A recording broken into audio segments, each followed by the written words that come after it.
Sesungguhnya aku tidaklah ingin dinikahkan dengan Kiai Jelantik Bogor.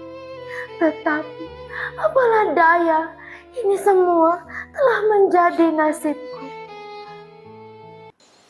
Om Swastiastu. Asal usul Buleleng dan Singaraja. Pada zaman dahulu, di Pulau Bali, tepatnya di daerah Klungkung, hiduplah seorang raja yang bergelar Sri Sageni. Ia memiliki cukup banyak orang istri. Istri terakhirnya bernama Niloh Pasang. Akan tetapi, malang nasib Niloh Pasang. Saat ia tengah mengandung, ia dibuang secara halus dari istana dan dikawinkan dengan Kiai Jelantik Bogor. Saat tiba waktunya, ia melahirkan seorang anak laki-laki yang diberi nama Ki Gusti Gede Pasekan. Ia tumbuh menjadi pemuda yang gagah dan berwibawa di kota Gelgel. Saat ia berusia 20 tahun, ayahnya memanggilnya. Anakku, sekarang pergilah engkau ke Den Bukit di daerah Panji.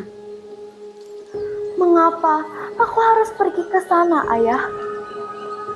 Di sana adalah tempat kelahiran ibumu. Baiklah, ayah. Sebelum ia pergi, sang ayah memberikan sebuah pesan.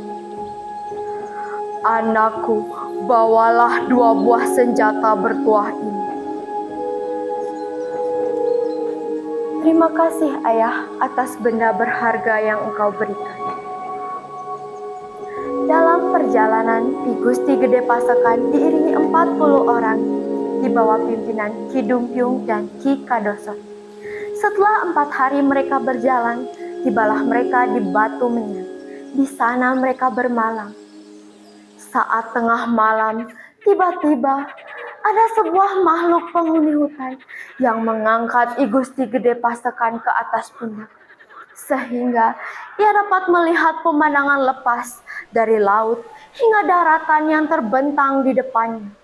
Ketika ia melihat ke arah timur dan ke barat laut, pandangannya tertuju pada pulau-pulau yang amat jauh.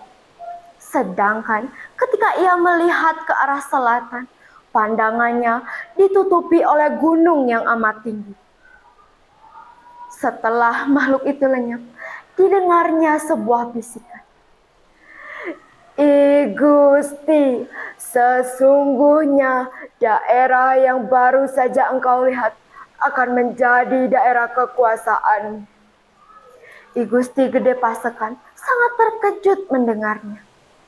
Namun, ia juga merasa senang. Bukankah suara itu adalah pertanda bahwa suatu ketika ia akan mendapat kedudukan yang mulia dan berhasil menjadi pemimpin suatu daerah yang cukup luas?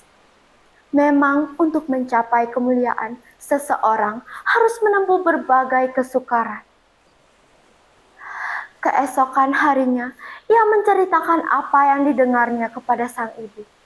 Sang ibu terus memberikan semangat agar ia tetap melanjutkan perjalanan. Walaupun perjalanan ini sukar dan amat jauh, tetapi akhirnya mereka berhasil mencapai tujuan dengan selamat. Pada suatu hari, ketika ia berada di desa ibunya, terjadilah suatu peristiwa yang menggemparkan. Ada sebuah kapal Bugis yang terdampar di pantai Penimbangan. Orang-orang Bugis itu telah meminta bantuan kepada nelayan-nelayan di sana. Akan tetapi, tiada satupun yang dapat menolongnya. Nahkoda kapal Bugis telah putus asa, tetapi tetua kampung mendekatinya. Hanya ada seorang yang dapat menolong Tuan. Tuan, katakan, siapa yang dapat menyeret perahu ke lautan? Ia adalah seorang anak muda yang sakti dan penuh wibawa. Tuan, siapa namanya? I Gusti Gede Pasekan. Keesokan harinya, orang Bugis mencari I Gusti Gede Pasekan. Ia berkata, "Kami meminta pertolongan Tuan, agar Tuan bisa melepaskan perahu kami. Jika Tuan berhasil melepaskan perahu kami, maka setengah isi perahu akan kami serahkan kepada Tuan sebagai upah. Kalau itu memang janji Tuan, saya akan mencoba melepaskan perahu itu," jawab I Gusti Gede Pasekan. Untuk melepaskan 2 buah perahu yang kandas itu, ia memerlukan bantuan dari senjata yang diberikan oleh sang ayah. Ia memusatkan pikirannya. Tidak lama, datanglah 2 makhluk dari 2 buah senjata itu. "Nuan, apa yang harus saya lakukan?"